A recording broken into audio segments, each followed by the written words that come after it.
I'm Dr. Sylvia Peregrino, Professor of Government at El Paso Community College, and this is your show, Entre Nosotras, Latina Voices. Today, my guest is Mr. Jean-Carlo Tirado, who is the Executive Director of the Justicia Fronteriza PAC. Welcome, Mr. Tirado. Thank you for having me. Could you please tell us a little bit about your background and how you got started with Justicia Fronteriza PAC? I'm originally from Panama. Born and raised in Panama. Ever since I know, and I've had a grandmother that's lived here, aunts, cousins. My dad actually went to UTEP here, and but when he graduated, he decided to go back to his roots in Panama. I actually went to school here at one point, elementary school, during the invasion of Panama. But I would come here in the summers and the holidays all the time. But yeah, so now I'm here, and the way I got involved with Justicia Fronteriza was the Bernie campaign. So when I came out here, that's when the 2020 Bernie campaign started to kick off. I was a fan of him in 2016, but you know, I was working long hours and I wasn't really in a place to like help out. And I was in between jobs at this point, so I was like, all right, you know, this is my opportunity to help. And I kind of just got sucked into it, and I was, you know, working like crazy, and I ended up working very closely with the regional director of the campaign. She was working from San Antonio and El Paso. Those were her areas. She's originally from San Antonio, so when she was in San Antonio, I would take care of the El Paso area. And, you know, I knew it was going to be a tough race nationally, but what I wanted to do was make sure that he won El Paso, and luckily we were able to do that, right? And I think it's a significant shift because in 2016, Hillary Clinton beat Bernie, but in the 2020 primary, Bernie was able to win here. So a lot of people were down because he lost, but I told people, I was like, look, we were able to have him win here in El Paso. And right now we need to organize the Texas State Democratic Convention. And I think there's like a bunch of Biden delegates, and there was only like 30 Bernie at the time. So I was gathering all the volunteers and all the people that were connected to the campaign to participate. And we ended up out-organizing all the Biden delegates there. And we were able to connect with other people across Texas for that state convention. We won credentials committee, platform committee, resolutions committee. All our people won to fill those seats. And what we did there was we fought for the most progressive platform that the state party has ever seen, like ranked choice voting, decriminalize marijuana, Medicare for all, Green New Deal. We got all that stuff. So you have a strong background in politics at the state level and then connections here locally. When did you first join Justicia Fronteriza? Yeah, so that's kind of what I was getting into with the stuff that we did with the Bernie campaign and the convention. Vero was a Bernie delegate as well. And so I was organizing a lot of the Bernie delegates. I created a Facebook group with all of them. And I was kind of leading the charge of filling in these committee seats and getting the policies that we wanted enacted for the platform. And I guess a lot of the people that were part of the Vero campaign was seeing me organize that stuff because they were also delegates. And so after all that was over, I was, you know, a lot of people were telling me about Vero and her campaign, and I was like, okay, this might be someone that I'm going to want to help. And I got connected with some of the people there, and I started working as a field director for her campaign. And, you know, she jokes how I kind of like just took over things because I tend to like work a lot, and it just went very well. And it, you know, her campaign had a lot of energy, a lot of young people, and it just felt very refreshing, according to a lot of people that I spoke to. And once that campaign was over, we ended up talking and decided to continue this movement and energy that we had to create a PAC, a local PAC, which that's how Justicia Fronteriza came to be. Just in case people don't know, Veronica Carvajal, who ran for mayor, who was successful in getting a lot of enthusiasm. We actually interviewed her on our show as well. Awesome. So if people are interested. So that's how you became connected with Justicia Fronteriza. And what is a PAC? Like, in case people don't know, what's a political action committee? Yeah, so PAC, it stands for Political Action Committee. So there's a lot of different types of organizations. There's a nonprofit C3, nonprofit C4. So C3s are like welfare organizations.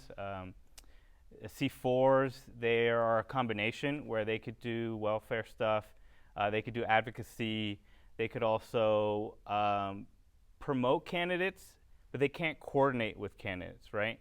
And that's where a PAC comes in. A PAC can directly coordinate with a candidate. They can give funds to the candidate, they could organize together, they could recruit candidates, but a C4 has to be somewhat separate from that. And there's a lot of C3s and C4s here, and I don't think there was any progressive PAC here, and that's why we thought it was a good idea to have a progressive PAC and try to get community leaders, progressive community leaders, to fill a lot of these roles that we have in city council and mayor. And so what's the mission of the Justicia Fronteriza PAC? So the mission is, it started out about recruiting community leaders to run for office, right? To recruit, train. It's also ballot initiatives, so trying to get policies enacted locally. Right now, we were just recently helping some candidates. One incumbent that, he has a strong progressive background, so we thought it was important for us to help him keep his seat.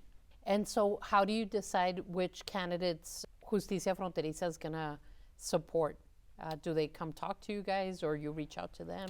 Yeah, we have a website which candidates can nominate themselves, or just community people who feel that maybe there's someone in their neighborhood that has leadership qualities. They could nominate them through the website as well, and we basically interview them. We have questions for them.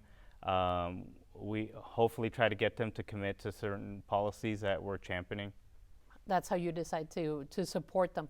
And besides money, I know from following you, your organization on Facebook and on the web, you also do voter mobilization. Could you talk a little bit about that? Yeah, actually, I'm glad that you asked that, because there are a lot of organizations that do endorse candidates. I'm not sure how common it is, but I don't see it very often. But we come with mobilization with our endorsements, right? So we actually go block walk, we phone bank, we text bank, we do all that stuff to help candidates. And we try to educate people on these candidates to hopefully get them out to vote. I understand a lot of people have apathy when it comes to politics, and we're just hoping to try to make it more exciting for those people and hopefully convince them that we could find candidates that people can trust, right? So that they can have more trust in their system. And I know that in these last primary elections, only about 11% of registered voters turned out to vote in the primary for both parties. So could you talk about why you think the turnout is so low? Yeah, it's a combination of a lot of things. I feel there could be a lot more talk about this stuff on the media for regular people, right? I know a lot of us in these circles tend to be super glued in on the politics, but the average voter might not be, right? And there's also a thing with the apathy that I mentioned earlier. Is just a lot of people don't have much faith in the system, and a lot of that is money in politics, right? A lot of people feel that it's corrupt and they're not out for them, right? And that's why we're trying to champion policies that change that and hopefully get people excited and voting on these things, right? And I know related to that, you have some ballot ordinances that you want to pass at the city level? Yes, yes. That's what I think I'm most excited about, because I just mentioned how people just they don't have faith or trust in candidates and politicians in general. And one thing that we could do to help in that department is through ballot initiatives, right? Which ballot initiatives or ballot measures, basically it's a form of direct democracy. So you have to collect a certain amount of signatures and submit it to the county clerk. They review it and make sure everyone's registered voters, and it'll go to city council. And they have the ability to adapt that policy. If they don't, it automatically goes to the ballot. Like it's forced to go to the ballot. So either way, there's a chance for these policies to get enacted. And if it goes to the ballot, the city, the voters of El Paso will be able to decide on that, right? And we're doing 3 policies right now. One of them is campaign caps, which limits the amount of money that candidates can receive to 1,000. There's a lot of cities and states that have limits. El Paso right now has 0. Like we did polling on it, it's very popular, so I think it's got a good chance of passing. And I think this is something that can get voters excited, right? I've already been on the streets talking to people, and it's funny. There's so many people who are just like, I don't like politics. I'm not interested.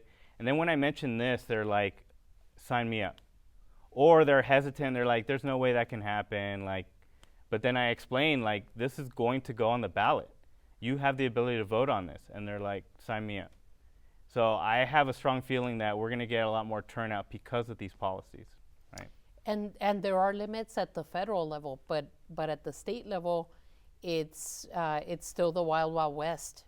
And so I know earlier we were discussing how there are limits for judicial candidates at the state level, but not for others. So I think maybe that, and I face that too with my students, that they think they're all crooks, and so they're less likely to participate. But I think if you're not at the table, then you're on the plate, right? And so hopefully with some of these initiatives, they'll get excited. In class, I've been talking about the new voter law.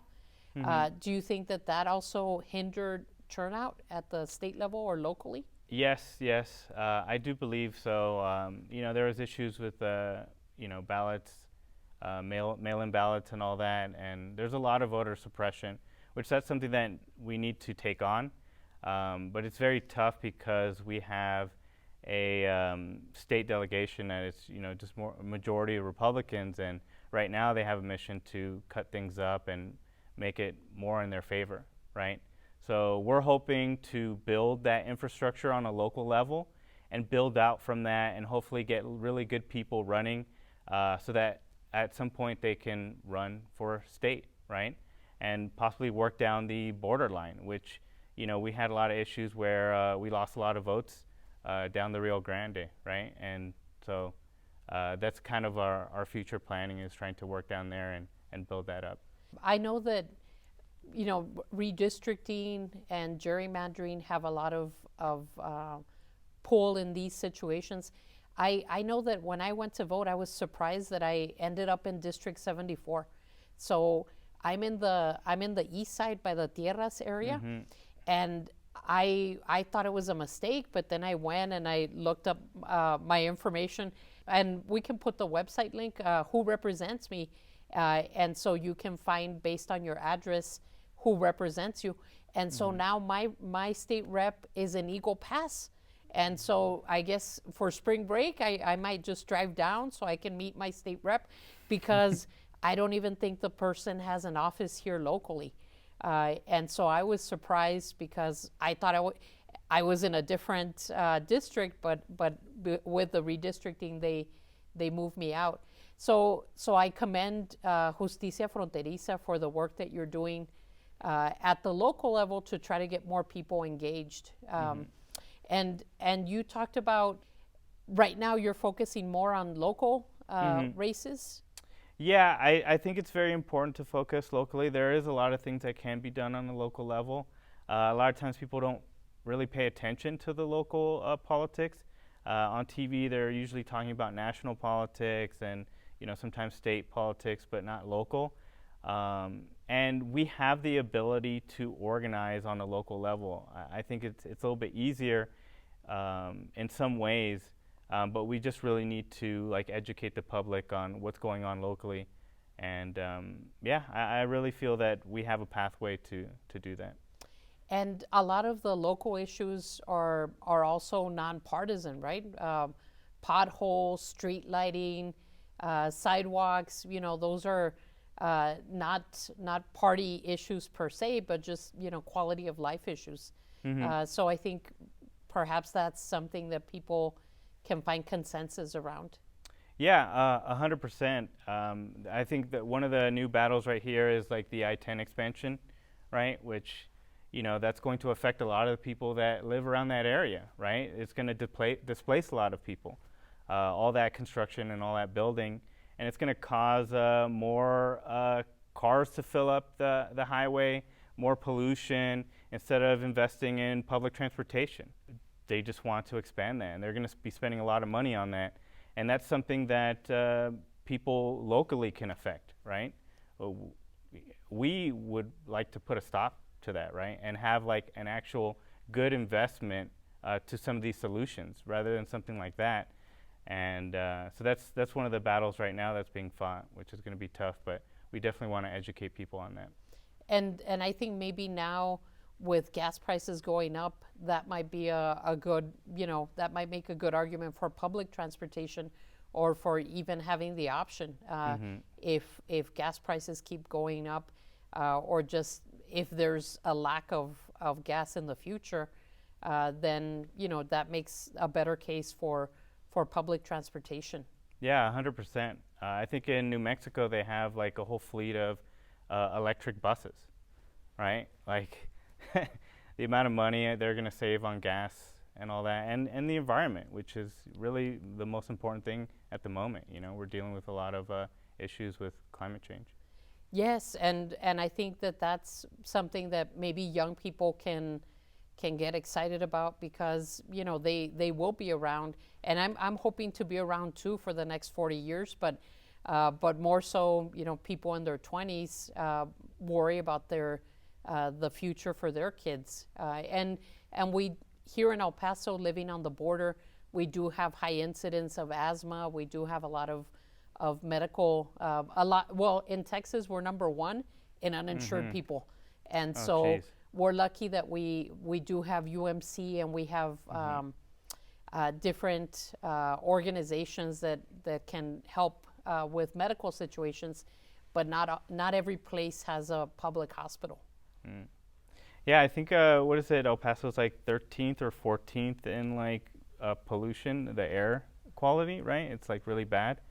You got a lot of factories, a lot of plants, which is not going to be really good on the health of the air.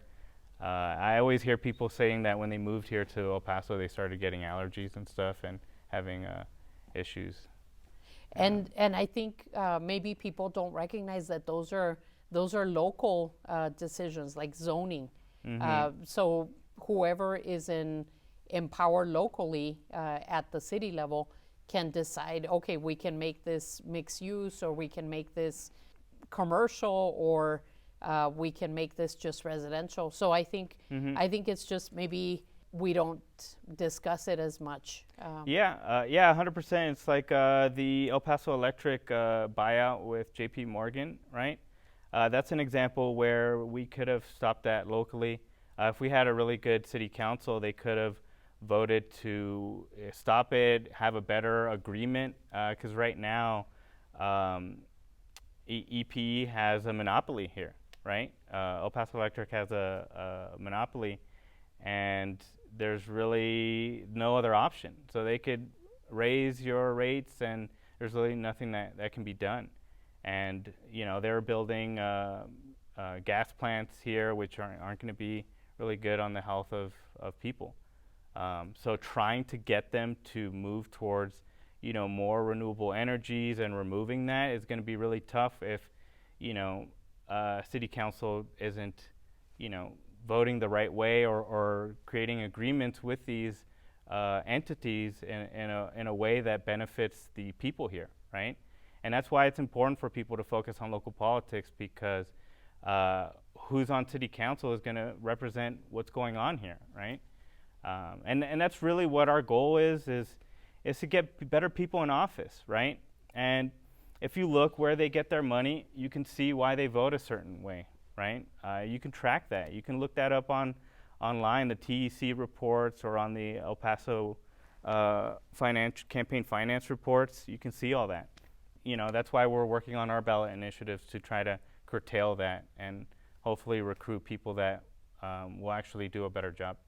No, and I think it's something that we need to work on more as a city, because if I ask my students who represents them, you know, a couple of them know the governor, you know, some know their member of Congress, but local, before COVID, I would always try to bring in their county commissioner, or we had debates.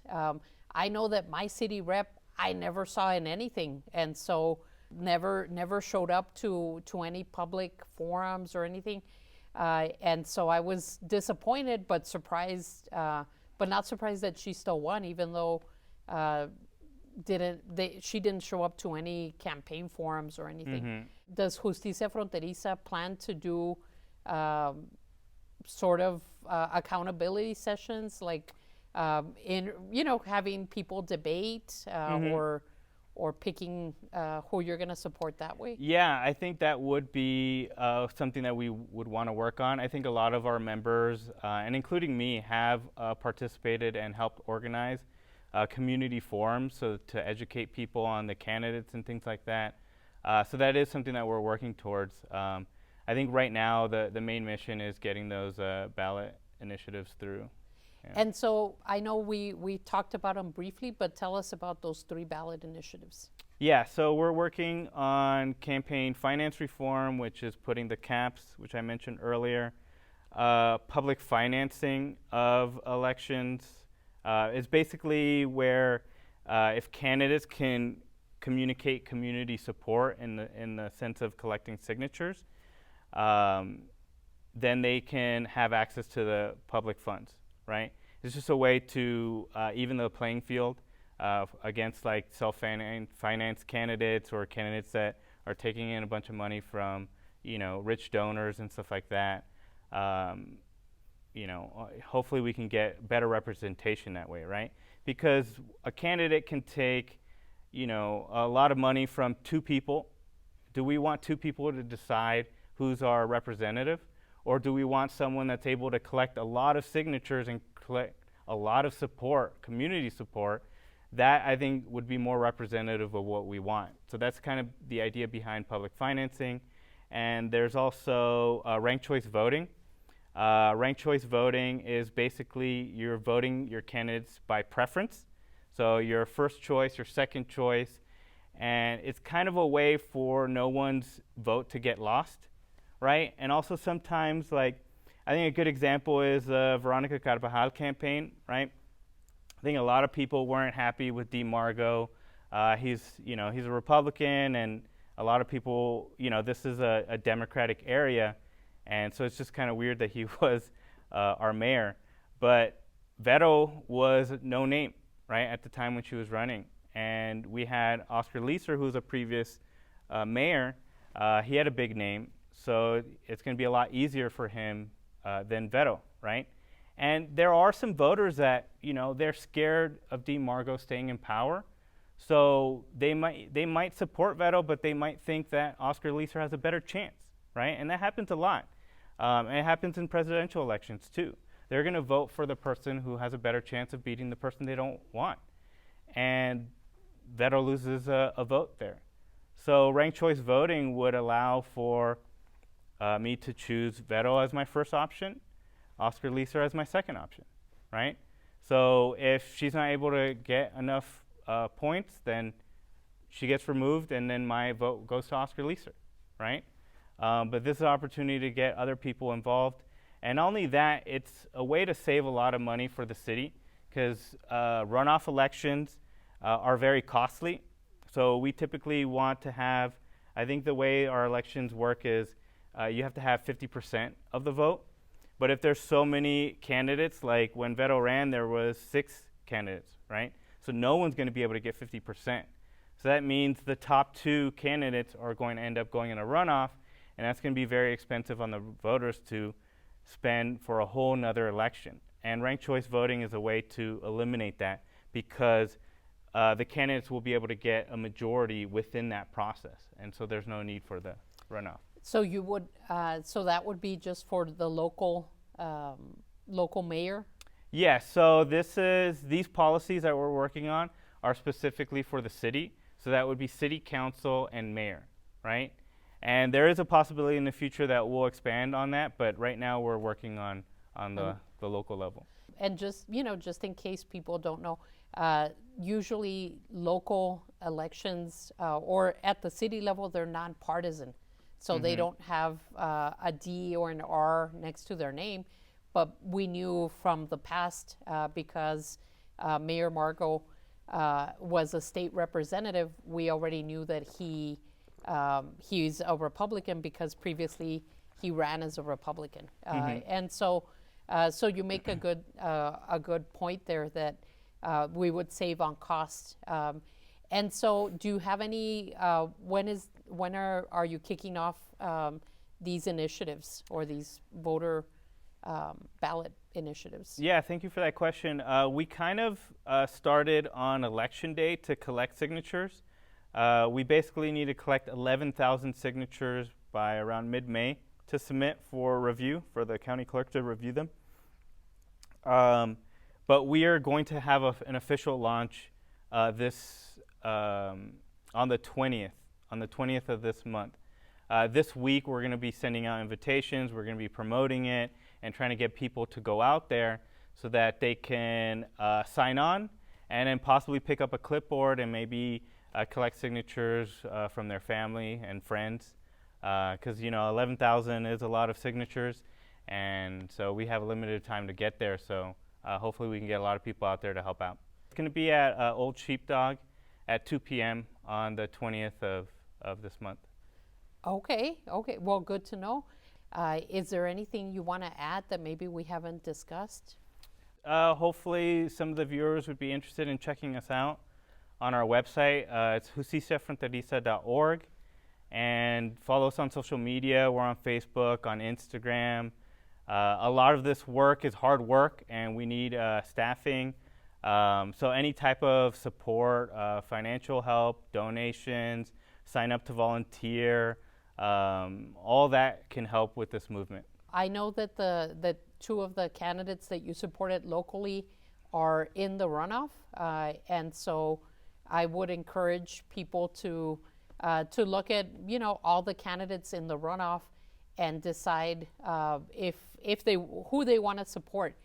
Because if we had 11% in the primary, we're going to have half of that in the runoff, right? Because most people will think, I just voted in March. Why do I need to vote again? Yes, 100%. Yeah, this runoff election is going to be on May 24th. So we're definitely going to want more people to participate, and hopefully the 2 candidates that we're supporting can win with that support. Giancarlo, thank you for being our guest, and we appreciate the hard work that you're doing. Yeah, no problem. Yeah, thank you for having me. Thank you. I'm Sylvia Peregrino, and this has been Entre Nosotras, Latina Voices with Justicia Fronteriza Political Action Committee. Join us next time or watch our YouTube channels for previous shows. Thank you.